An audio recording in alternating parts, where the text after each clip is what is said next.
ഇത്രയും ഭീകര ക്രൗഡ് ഞങ്ങൾ പ്രതീക്ഷിച്ചില്ല. അത് മാത്രമല്ല ഈ ഒരു സ്നേഹം, ഈ ഒരു എനർജി ലെവൽ എനിക്ക് തോന്നുന്നു ഇതൊക്കെ കാണണമെങ്കിൽ റിയാദിൽ തന്നെ വരണം. അത്രയും നമ്മൾ ഭയങ്കര ബ്ലസ്ഡ് ആണ് ഈ നിമിഷം ഇവിടെ എത്താൻ കഴിഞ്ഞത്. ഹായ്, എവിടെ നോക്കണം എന്നുള്ള കൺഫ്യൂഷനാണ് ഞാൻ. സുഖാണോ?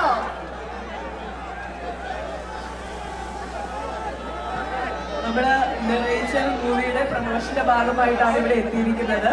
നമുക്ക് ഒത്തിരി വിശേഷങ്ങൾ സംസാരിക്കാറുണ്ട് മൂവിനെ പറ്റി, അല്ലാതെ പേഴ്സണൽ വിശേഷങ്ങളും ഒക്കെ സംസാരിക്കാറുണ്ട്. റെഡിയല്ലേ? എങ്ങനെയുണ്ടായിരുന്നു ഇതുവരെ നമ്മുടെ പ്രോഗ്രാംസ്? എങ്ങനെയുണ്ടായിരുന്നു? ഇഷ്ടമായോ? യെസ്, നമുക്ക് ഒരു ബ്യൂട്ടിഫുൾ നൈറ്റ് ആവട്ടെ നമുക്ക് എല്ലാവർക്കും എന്ന് ആഗ്രഹിക്കാം, പ്രാർത്ഥിക്കാം. Okay, love you all.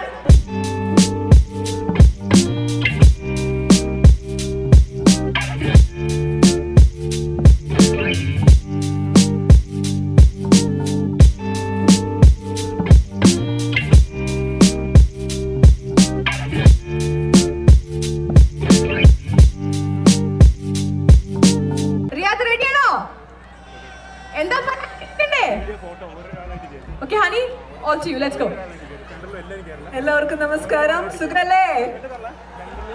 ഒത്തിരി സന്തോഷം. ഇത്രയും ഒരു ക്രൗഡ് സത്യം പറഞ്ഞാൽ ഞാൻ പ്രതീക്ഷിച്ചില്ല. അത് റിയാദിൽ നമുക്ക് പ്രത്യേകം കിട്ടുന്ന ഒരു സ്നേഹമാണ്. എല്ലാവർക്കും ഹൃദയത്തിന്റെ ഭാഷയിൽ നന്ദി പറയുന്നു. ഞങ്ങളുടെ ക്ഷണം സ്വീകരിച്ച് ഇവിടെ വരെയും വരാൻ കാണിച്ച ഒരു മനസ്സിന് ഒത്തിരി സന്തോഷം. ഇന്ന് ഞങ്ങളുടെ റേച്ചൽ മൂവിയുടെ പ്രൊമോഷന്റെ ഭാഗമായിട്ടാണ് റിയാദിൽ എത്തിയിരിക്കുന്നത്.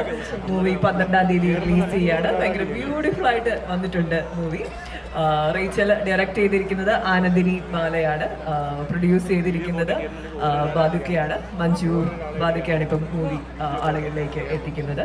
ആൻഡ് മൂവി പ്രസന്റ് ചെയ്തിരിക്കുന്നത് എബ്രഡ് ഷൈൻ സാറാണ്. നമ്മുടെ ക്രൂ മെമ്പേഴ്സ് എല്ലാവരും ഇവിടെ എത്തിച്ചേർന്നിട്ടുണ്ട്. എന്താ പറയാ, ഭയങ്കര സന്തോഷം.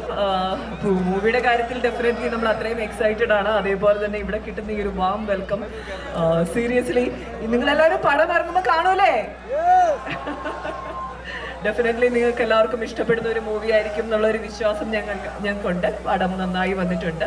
ഞാനൊരു ഇറച്ചി വെട്ടുകാരിയായിട്ടാണ് റേച്ചലിന്. എങ്ങനെയായിരുന്നു? ഒരുപാട് ട്രെയിനിങ് ഉണ്ടായിരുന്നു ഈ ഒരു ക്യാരക്ടറിലേക്ക് എത്താൻ വേണ്ടിയിട്ട്? തീർച്ചയായിട്ടും ഇറച്ചി വെട്ടുകാരി എന്ന് പറയുമ്പോൾ നമ്മൾ തോന്നുന്നു പുരുഷന്മാർ ആ ഒരു കാര്യം ചെയ്യുന്നതാണ് നമ്മൾ കൂടുതലും കണ്ടേക്കുന്നത്. ഒരു സ്ത്രീ ആ ഒരു ജോലിയിലേക്ക് വരുന്നത് നമ്മൾ ഇതുവരെയും കണ്ടിട്ടില്ല. അപ്പം വളരെ ശക്തിയായിട്ടുള്ള ഒരു കഥാപാത്രമാണ് ഞാൻ റേച്ചിൽ ചെയ്തിരിക്കുന്നത്. ഇറച്ചിവെട്ടുകാരി എന്ന് പറയുമ്പോൾ തന്നെ അത് എങ്ങനെയാ കത്തി പിടിക്കണം, അല്ലെങ്കിൽ എങ്ങനെയാണ് കാര്യങ്ങൾ ചെയ്യേണ്ടതെന്നുള്ളതിനൊക്കെ ഒരു 1 വീക്കിന് മേളിലുള്ള പ്രാക്ടീസ് ഉണ്ടായിരുന്നു ഞങ്ങൾക്ക്. അത് ഈ ഇറച്ചി വെട്ടുന്ന കാര്യം മാത്രമല്ല, ഇതിൽ നാടൻ തോക്കുകൾ യൂസ് ചെയ്യുന്നുണ്ട്, ഫൈറ്റ് ചെയ്തിട്ടുണ്ട്. അങ്ങനെ നമ്മൾ എന്താ പറയുക, യൂഷ്വലി മലയാള സിനിമയിൽ ഞാനെന്നല്ല സാധാരണ കണ്ടുവരാത്ത എന്താ പറയുക കുറേ കാര്യങ്ങൾ ചെയ്യാൻ അവസരം കിട്ടിയിട്ടുള്ള ഒരു സിനിമ തന്നെയാണ് റേച്ചൽ. എനിക്ക് തോന്നുന്നു ഞാൻ ഇതുവരെയും ചെയ്തതിലുള്ള ഏറ്റവും ശക്തമായിട്ടുള്ള ഒരു കഥാപാത്രമായിരിക്കും. ഇപ്പം 10-20 വർഷമായി സിനിമ ഇൻഡസ്ട്രിയിൽ 20ാമത്തെ വർഷമാണ് എത്തി നിൽക്കുന്നത്. 20ാമത്തെ വർഷം എനിക്ക് തോന്നുന്നു ഇതൊരു ദൈവം എനിക്ക് ബ്ലെസ്സിങ് പോലെ കൊണ്ടുവന്ന ഒരു കഥാപാത്രമാണ്. ഒരു ടൈറ്റിൽ കഥാപാത്രം ചെയ്യാനുള്ള അവസരം കിട്ടുന്നു. തീർച്ചയായിട്ടും നമ്മളൊരു സാധാരണ ഒരു സിനിമ ചെയ്യുന്നതിൽ നിന്നും വ്യത്യസ്തമാണ്.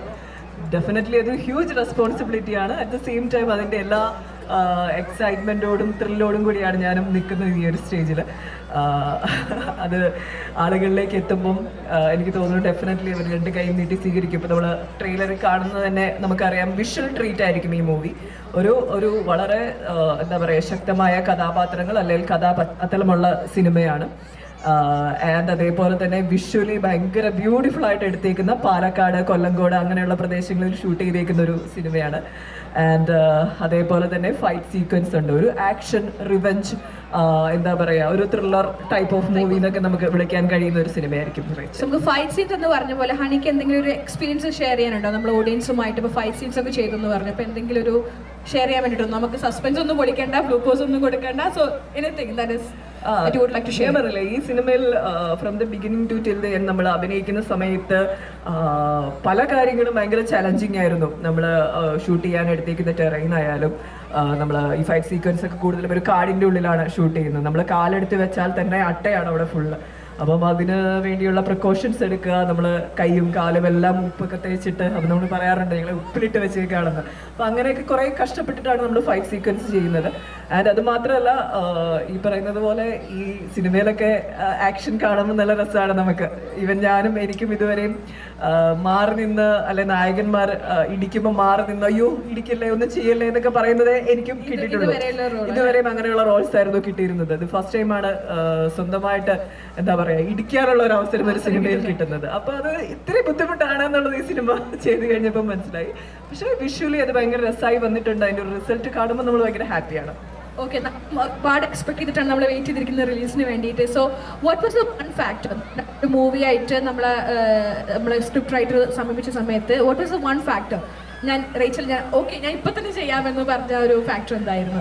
അതിന്റെ ഒരു ഹോൾ സ്ക്രിപ്റ്റ് സ്റ്റോറി ആണെങ്കിലും അതിന്റെ ഒരു കഥാപാത്രമായാലും നമ്മൾ ഇതുവരെയും മലയാള സിനിമയിൽ കണ്ടിട്ടില്ലാത്ത കേട്ടിട്ടില്ലാത്ത ഒരു കഥാ പശ്ചാത്തലമുള്ള ഒരു സിനിമയാണ് റീച്ചിൽ. അപ്പം അത് എന്നെ സംബന്ധിച്ചിടത്തോളം നമുക്ക് അങ്ങനെയുള്ള സിനിമകൾ ഒത്തിണങ്ങി നമ്മുടെ കരിയറിലേക്ക് വരുന്നത് വളരെ വിരളമായ ഒരു സംഭവമാണ്.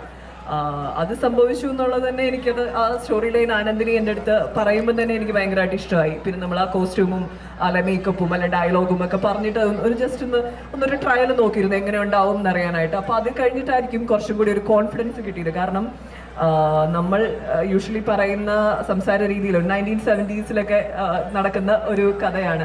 അപ്പോൾ അതിന് സംസാര രീതികൾ വ്യത്യാസമാണ്. പക്ഷെ അത് ഏറ്റവും ഒതന്റിക് ആയിട്ടും റിയലിസ്റ്റിക് ആയിട്ടും ബ്യൂട്ടിഫുൾ ആയിട്ടും ഈ സിനിമയിൽ എടുത്തു വെച്ചിട്ടുണ്ട്. അതിൻ്റെ എല്ലാ ക്രെഡിറ്റും ആനന്ദിനിക്ക് തന്നെയാണ്. അത്രയും ഡെബ്യൂ ഡയറക്ടറാണ്. പക്ഷെ നമുക്കൊരിക്കലും ഈ സിനിമ കാണുമ്പം ഒത്തിരി വർഷത്തെ പ്രവൃത്തി പരിചയമുള്ള ഒരു വ്യക്തി ചെയ്ത മൂവിയായിട്ടേ തോന്നുള്ളൂ. How do you manage all this?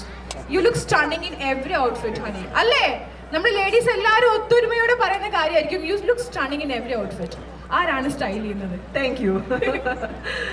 ഇതിൽ നമുക്ക് കോസ്റ്റ്യൂം ഡിപ്പാർട്ട്മെന്റ് ഉണ്ട്, കൈകാര്യം ചെയ്യുന്ന ആളുകളുണ്ടായിരുന്നു. ഡെഫിനറ്റ്ലി ആനന്ദിനി അതിന് വേണ്ട റിസർച്ച് ചെയ്തിട്ടുള്ള ആളാണ്. അപ്പം ആ ഒരു കാലഘട്ടത്തിന്റെ കഥ പറയുന്നതുകൊണ്ട് തന്നെ നമുക്ക് അതിനിണങ്ങുന്ന ആപ്റ്റ് ആയിട്ടുള്ള കോസ്റ്റ്യൂം തന്നെ പ്രിഫർ ചെയ്യണമായിരുന്നു. അങ്ങനെയാണ് ആ ഒരു ബ്ലൗസും ഒരു സ്കേർട്ടും പിന്നെ കഴുത്തിലൊരു ബെൻഡിങ്ങും ഉണ്ട്. മുടി ഏകദേശം ഇതേപോലെയൊക്കെ തന്നെ അത്രയേ ഉള്ളൂ. വളരെ സിമ്പിൾ, വിത്തൗട്ട് മേക്കപ്പ്. എന്താ പറയുക, ഭയങ്കര റോ ആയിട്ടുള്ള റഫായിട്ടുള്ള ഒരു കഥാപാത്രമാണ്. ഒരു വന്യതയുടെ ഒരു സൗന്ദര്യമൊക്കെ ഉണ്ട് നമുക്ക് പറയാൻ കഴിയുന്ന ഒരു കഥാപാത്രമാണ് റേച്ചൽ. അപ്പം അതൊക്കെ എന്താണോ വേണ്ടത് അത് ഏറ്റവും ജെനുവിനായിട്ട് സ്ക്രീനിൽ പോർട്രേ ചെയ്യാനാണ് നമ്മളെല്ലാവരും ശ്രമിച്ചിരിക്കുന്നത്.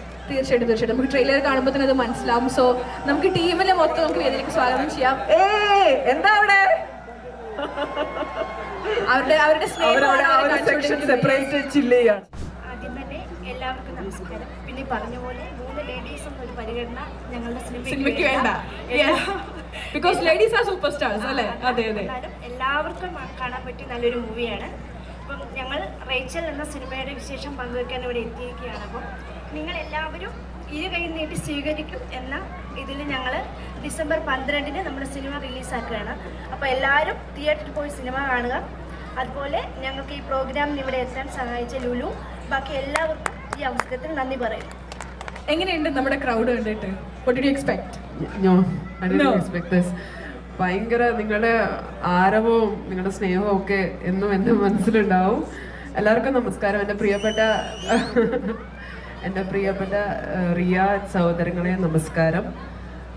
വളരെയധികം സന്തോഷമുണ്ട് എൻ്റെ ആദ്യ സിനിമയായ റേച്ചലിൻ്റെ പ്രൊമോഷൻ്റെ ഭാഗമായി റിയാദിൽ വരുവാനും ഇത്രയും ഹ്യൂജ് ഒരു ഈവൻറ്റിൻ്റെ ഭാഗമാവാനും സാധിച്ചതിൽ വളരെയധികം സന്തോഷമുണ്ട്.